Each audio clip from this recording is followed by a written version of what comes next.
Chapter 30. The more I knew of the inmates of Moor House, the better I liked them. In a few days I had so far recovered my health that I could sit up all day and walk out sometimes. I could join with Diana and Mary in all their occupations, converse with them as much as they wished, and aid them when and where they would allow me. There was a reviving pleasure in this intercourse, of a kind now tasted by me for the first time, the pleasure arising from perfect congeniality of tastes, sentiments, and principles. I liked to read what they liked to read. What they enjoyed delighted me. What they approved, I reverenced. They loved their sequestered home. I, too, in the gray, small, antique structure, with its low roof, its latticed casements, its mouldering walls, its avenue of aged firs, all grown aslant under the stress of mountain winds, its garden dark with yew and holly, and where no flowers but of the hardiest species would bloom, found a charm both potent and permanent. They clung to the purple moors behind and around their dwelling, to the hollow vale into which the pebbly bridle path leading from their gate descended, and which wound between fern banks first, and then amongst a few of the wildest little pasture fields that ever bordered a wilderness of heath, or gave sustenance to a flock of grey moorland sheep. With their little mossy-faced lambs, they clung to this scene, I say, with a perfect enthusiasm of attachment. I could comprehend the feeling and share both its strength and truth. I saw the fascination of the locality. I felt the consecration of its loneliness. My eye feasted on the outline of swell and sweep, on the wild coloring communicated to ridge and dell, by moss, by heath bell, by flower-sprinkled turf, by brilliant bracken and mellow granite crag. These details were just to me what they were to them, so many pure and sweet sources of pleasure. The strong blast and the soft breeze, the rough and the halcyon day, the hours of sunrise and sunset, the moonlight and the clouded night, developed for me in these regions the same attraction as for them wound round my faculties the same spell that entranced theirs. Indoors we agreed equally well. They were both more accomplished and better read than I was, but with eagerness I followed in the path of knowledge that they had trodden before me. I devoured the books they lent me. Then it was full satisfaction to discuss with them in the evening what I had perused during the day. Thought fitted thought, opinion met opinion, we coincided, in short, perfectly. If in our trio there was a superior and a leader, it was Diana. Physically, she far excelled me. She was handsome, she was vigorous. In her animal spirits there was an affluence of life and certainty of flow, such as excited my wonder, while it baffled my comprehension. I could talk a while when the evening commenced, but the first gush of vivacity and fluency gone, I was fain to sit on the stool at Diana's feet, to rest my head on her knee, and listen alternately to her and Mary, while they sounded thoroughly the topic on which I had but touched. Diana offered to teach me German. I liked to learn of her. I saw the part of instructress pleased and suited her. That of scholar pleased and suited me no less. Our natures dovetailed. Mutual affection, the strongest kind, was the result. They discovered I could draw. Their pencils and color boxes were immediately at my service. My skill, greater in this one point than theirs, surprised and charmed them.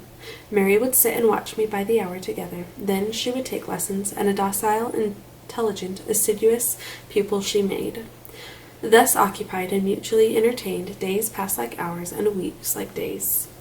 As to Mr. St. John, the intimacy which had arisen so naturally and rapidly between me and his sisters did not extend to him. One reason of the distance yet observed between us was that he was comparatively seldom at home. A large proportion of his time appeared devoted to visiting the sick and poor among the scattered population of his parish. No weather seemed to hinder him in these pastoral excursions. Rain or fair, he would, when his hours of morning study were over, take his hat and, followed by his father's old pointer, Carlo, go out on his mission of love or duty. I scarcely know in which light he regarded it. Sometimes, when the day was very unfavorable, his sisters would expostulate. He would then say with a peculiar smile, more solemn than cheerful, and if I let a gust of wind or a sprinkling of rain turn me aside from these easy tasks, what preparation would such sloth be for the future, I proposed to myself. Diana and Mary's general answer to this question was a sigh and some minutes of apparently mournful meditation. But besides his frequent absences, there was another barrier to friendship with him. He seemed of a reserved and abstracted and even a brooding nature. Zealous in his ministerial labors, blameless in his life and habits, he yet did not appear to enjoy that mental serenity, that inward content which should be the reward of every sincere Christian and practical philanthropist. Often of an evening, when he sat at the window, his desk and papers before him, he would cease reading or writing, rest his chin on his hand, and deliver himself up to I know not what course of thought, but that it was perturbed and exciting might be seen in the frequent flash and changeful dilation of his eye. I think, moreover, that nature was not to him that treasury of delight it was to his sisters. He expressed once, and but once, in my hearing, a strong sense of the rugged charm of the hills, and an inborn affection for the dark roof and hoary walls he called this his home. But there was more of gloom than pleasure in the tone and words in which the sentiment was manifested. Never did he seem to roam the moors for the sake of their soothing silence, never seek out or dwell upon the thousand peaceful delights they could yield. Incommunicative as he was, some time elapsed before I had an opportunity of gauging his mind. I first got an idea of its caliber when I heard him preach in his own church at Morton. I wish I could describe that sermon, but it is past my power. I cannot even render faithfully the effect it produced on me. It began calm, and indeed, as far as delivery and pitch of voice went, it was calm to the end, and earnestly felt yet strictly restrained zeal breathed soon in the distant accents, and prompted the nervous language. This grew to force, compressed, condensed, controlled. The heart was thrilled, the mind astonished, by the power of the preacher. Neither were softened. Throughout there was a strange bitterness, an absence of consolatory gentleness. Stern allusions to Calvinistic doctrines, election, predestination, reprobation were frequent, and each reference to these points sounded like a sentence pronounced for doom.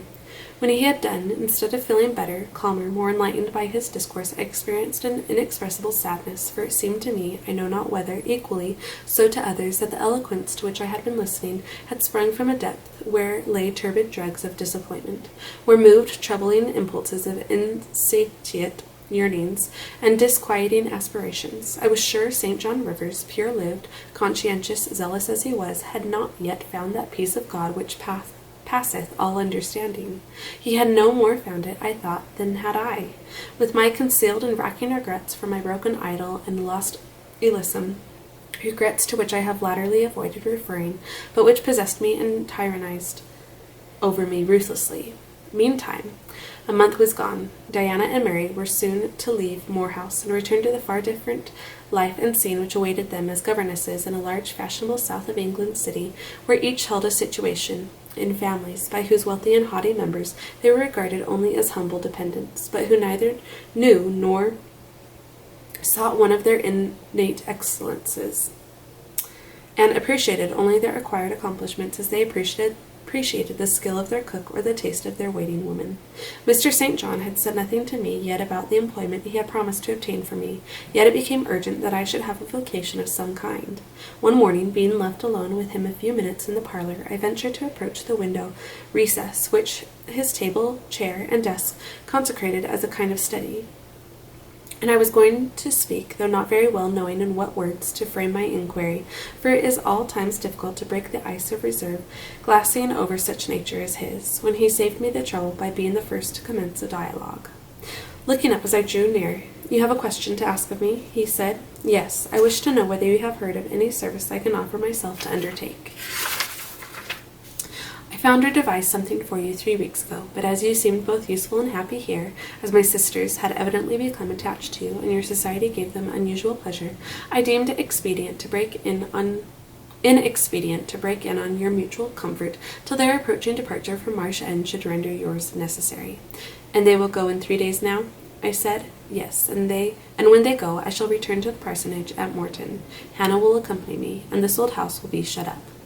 I waited a few moments, expecting he would go on with the subject first broached, but he seemed to have entered another train of reflection. His look denoted abstraction from me and my business. I was obliged to recall him to a theme which was of necessity one of close and anxious interest to me. "What is the employment you had in view, Mr. Rivers? I hope this delay will not have increased the difficulty of securing it." "Oh no, since it is an employment which depends only on me to give, and you to accept." He again paused. There seemed a reluctance to continue. I grew impatient.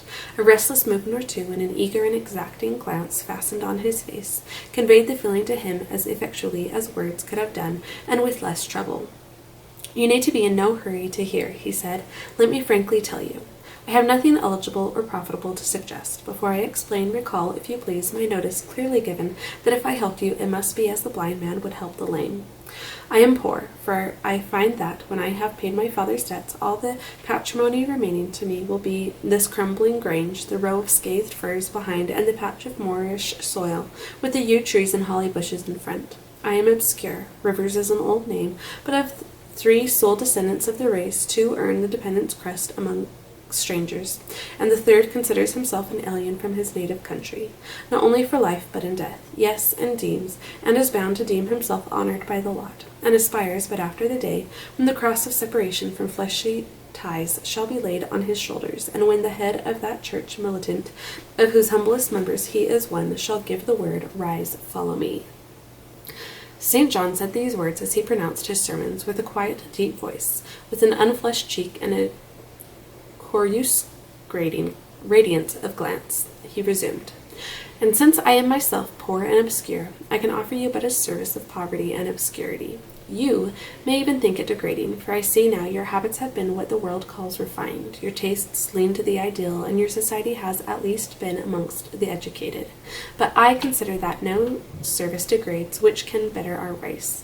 I hold that the more arid and unreclaimed the soil where the Christian labor's task of tillage is appointed him, the scantier the meed his toiling brings, the higher the honor. His, under such circumstances, is the destiny of the pioneer, and the first pioneers of the gospel were the apostles. Their captain was Jesus, the Redeemer himself." "Well," I said, as he again paused, "proceed." He looked at me before he proceeded. Indeed, he seemed leisurely to read my face, as if its features and lines were characters on a page. The conclusions drawn from this scrutiny he partially expressed in his succeeding observations. "I believe you will accept the post I offer you," said he, "and hold it for a while, not permanently, though, and any more than I could permanently keep the narrow and narrowing, the tranquil hidden office of English country incumbent, for in your nature is an alloy as detrimental to repose as that in mine, though of a different kind." "Do explain," I urged, when he halted once more. "I will, and you shall hear how poor the proposal is, how trivial, how cramping. I shall not stay long in Morton, now that my father is dead, and that I am my own master. I shall leave the place probably in the course of a 12-month, but while I do stay, I will exert myself to the utmost for its improvement. Morton, when I came to it 2 years ago, had no school, and the children of the poor were excluded from every hope of progress. I established one for the boys. I mean now to open a second school for girls. I have hired a building for the purpose, with a cottage of 2 rooms attached to it for the mistress's house. Her salary will be £30 a year. Her house is already furnished, very simply but sufficiently, by the kindness of a lady, Miss Oliver, the only daughter of the sole rich man in my parish. Mr. Oliver, the proprietor of a needle factory and iron foundry in the valley. The same lady pays for the education and clothing of an orphan from the workhouse, on condition that she shall aid the mistress in such menial offices connected with her own house and the school as her occupation of teaching will prevent her having time to discharge in person. Will you be this mistress?"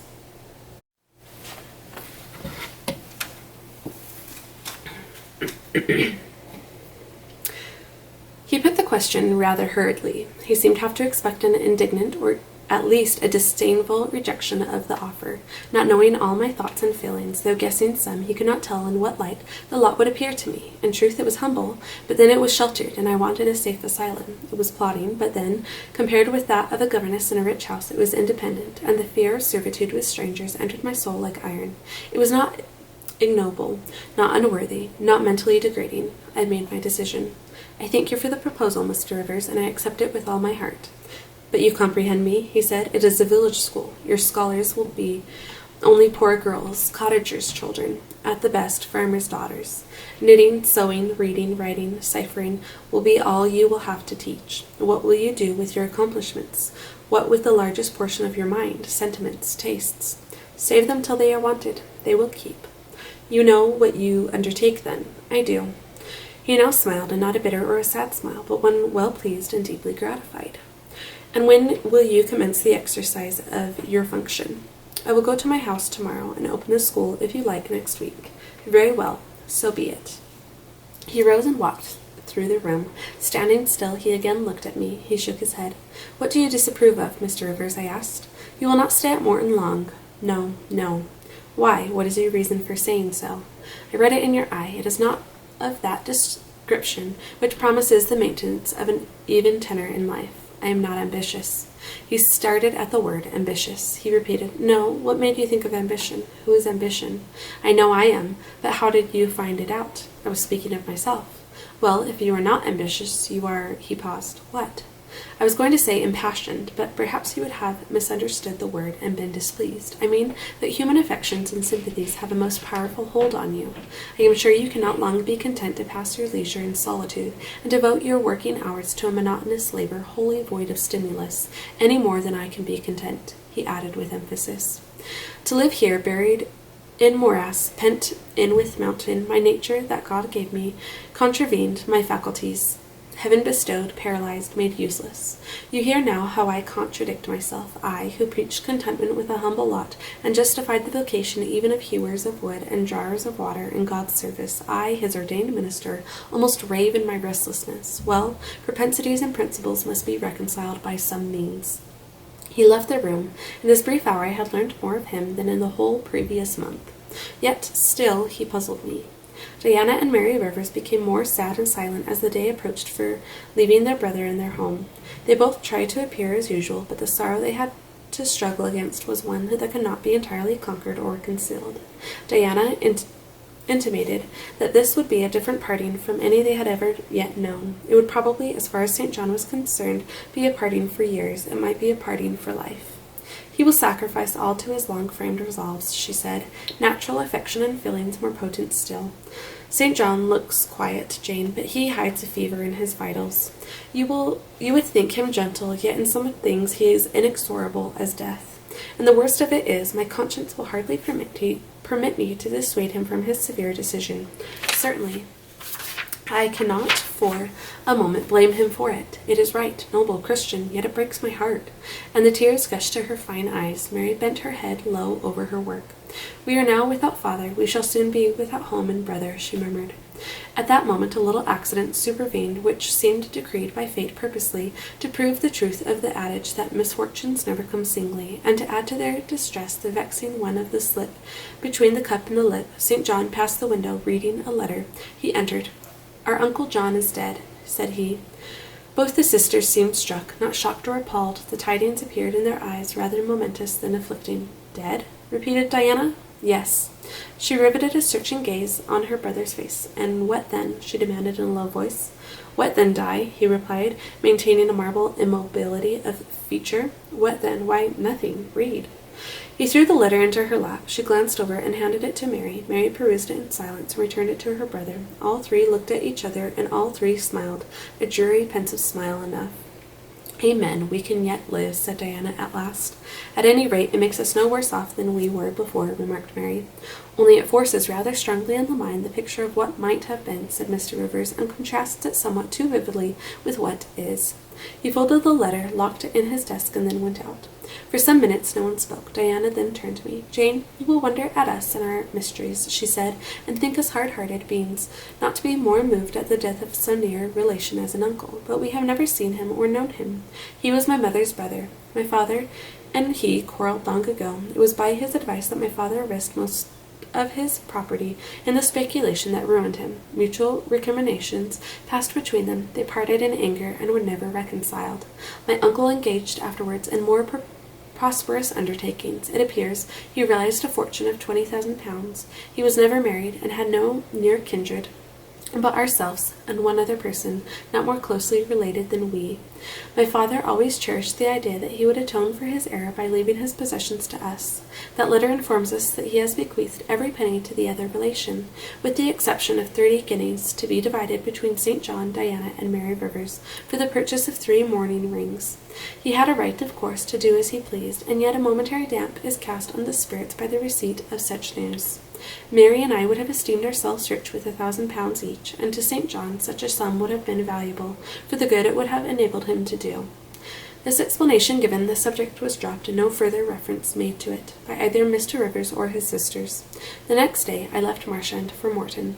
The day after, Diana and Mary quitted it for distant B.